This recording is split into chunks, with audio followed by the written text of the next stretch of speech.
E chegou a hora do nosso quadro Vida Saudável.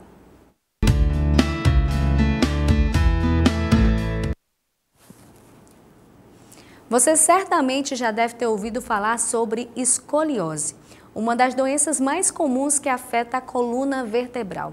Ela causa uma curvatura anormal nos ossos da coluna, ombros e quadril. A escoliose atinge em média até 4% da população mundial. Especialistas indicam que adolescentes meninas é que têm a mais propensão de ser diagnosticada com a doença. E um diagnóstico precoce é fundamental para impedir o avanço da condição. Para conversarmos sobre esse assunto, nós estamos recebendo aqui no estúdio a fisioterapeuta especialista em escoliose, doutora Jussara Barroso. Bom dia e bem-vinda, doutora. Bom dia, obrigada. Doutora, mas o que de fato é a escoliose? A escoliose, na verdade, hoje ela é muito investigada, existem muitos estudos que tentam entender melhor como que ela pode surgir para poder possivelmente evitar esses fatores. No entanto, os estudos ainda são inconclusivos e o que se reconhece é que, na maioria dos casos, não tem uma causa específica para o surgimento. Doutora, e por que meninas têm mais propensão a desenvolver? Acredita-se, então, que está mais relacionado aos fatores hormonais. Então, as meninas, quando elas iniciam a fase da puberdade, por volta dos 9, 10 anos, onde existe uma maior alteração dos níveis hormonais, favorece esse fato. Então, nas meninas acaba surgindo mais cedo, visto que a puberdade feminina ela é desenvolvida mais cedo, enquanto que a masculina vai surgir após os 14, 15 anos.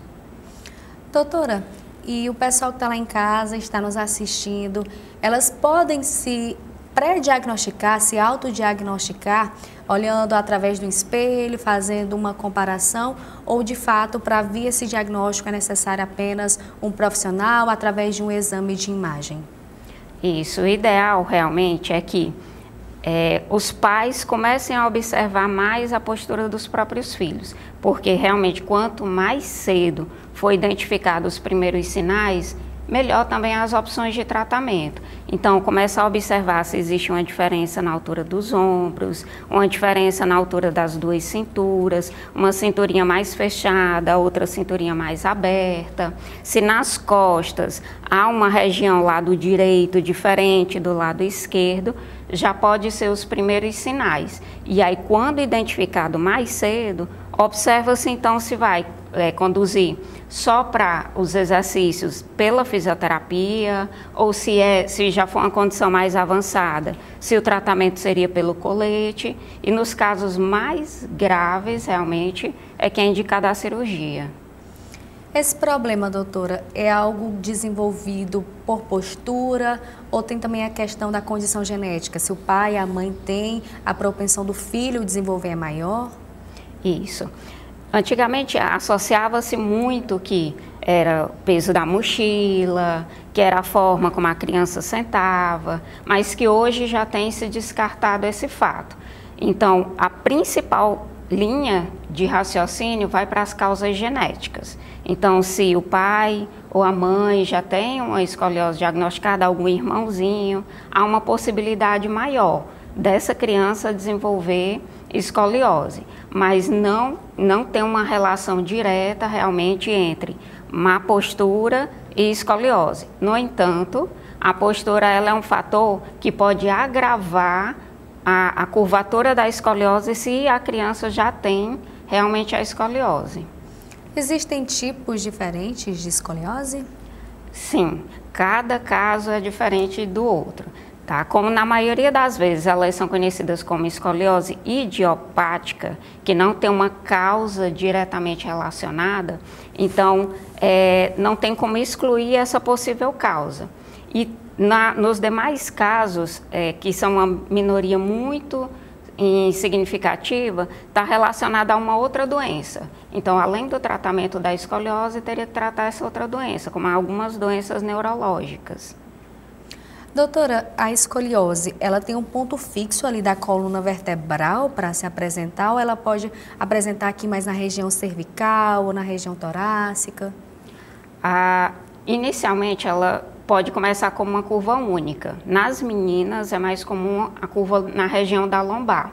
Então, ela começa menorzinha. Se diagnosticado cedo, tem como realmente controlar aquela região para que ela não vire realmente o que a gente chama de uma escoliose em S, subindo lá para a região torácica, e hoje já consegue se observar que até a coluna cervical já pode desenvolver.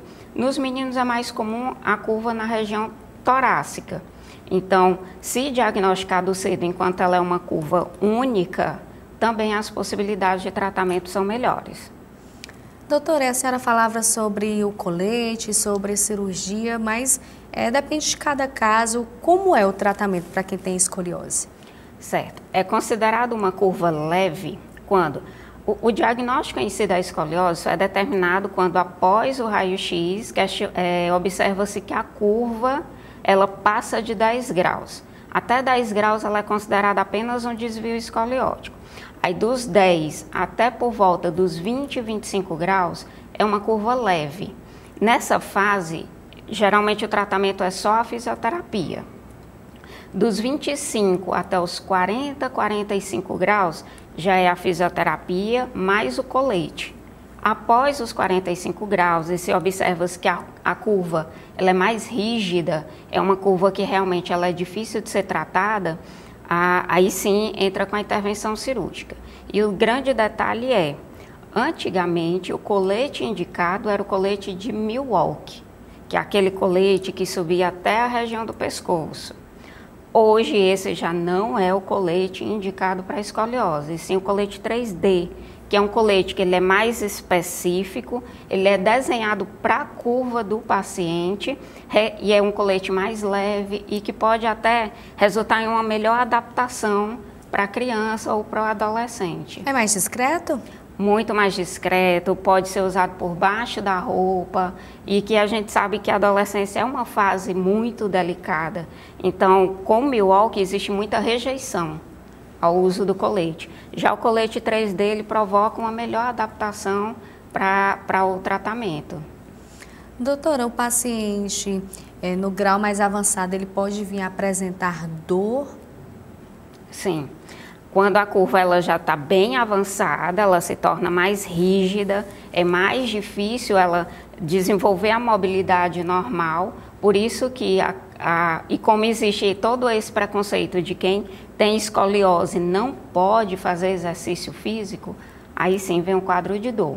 Mas a escoliose, só o fato de existir escoliose, não é provocativa de dor. Existem outros fatores que, se associados à escoliose, sim, podem provocar o quadro de dor. Quais são as dicas que a senhora dá para evitar que se tenha? A gente viu que o fator genético contribui bastante, mas um estilo de vida saudável, uma boa postura podem ajudar, né, doutora? Exatamente. Então, hábitos, modificações dos hábitos, realmente instigar nossas crianças, adolescentes a um sentar melhor, o cuidado na hora de transportar a mochila para a escola, evitar aquela questão da alça só em um lado, são fatores que podem minimizar aí o agravo. Mas o principal, o diagnóstico precoce. Quanto mais cedo identificado, melhor são as chances de tratamento e até as orientações para essas modificações no dia a dia. E o esporte livre, a criança pode fazer balé, pode fazer natação, pode jogar bola, pode ir para musculação. No entanto, esses não são tratamentos, são esportes. Doutora, esse grau, a senhora falava que até um certo número, tratado com fisioterapia, depois precisa do colete e nos graus mais avançados é a cirurgia. Com a fisioterapia, com o tratamento, ele pode regredir, diminuir? Sim, o principal objetivo, tanto da cirurgia, como do colete, como da fisioterapia, é evitar que essa curva aumente. Toda a escoliose ela é progressiva, ela pode aumentar.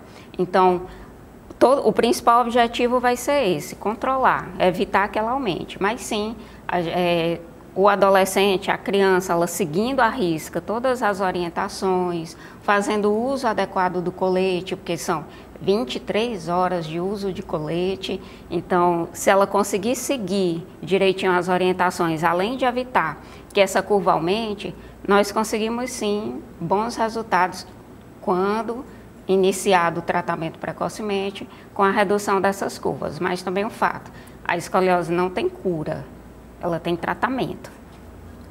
Muito obrigada, doutora, pelas informações. É um prazer recebê-la aqui e por essa entrevista e para os esclarecimentos que a senhora trouxe para a nossa audiência. Muito obrigada, estou sempre à disposição.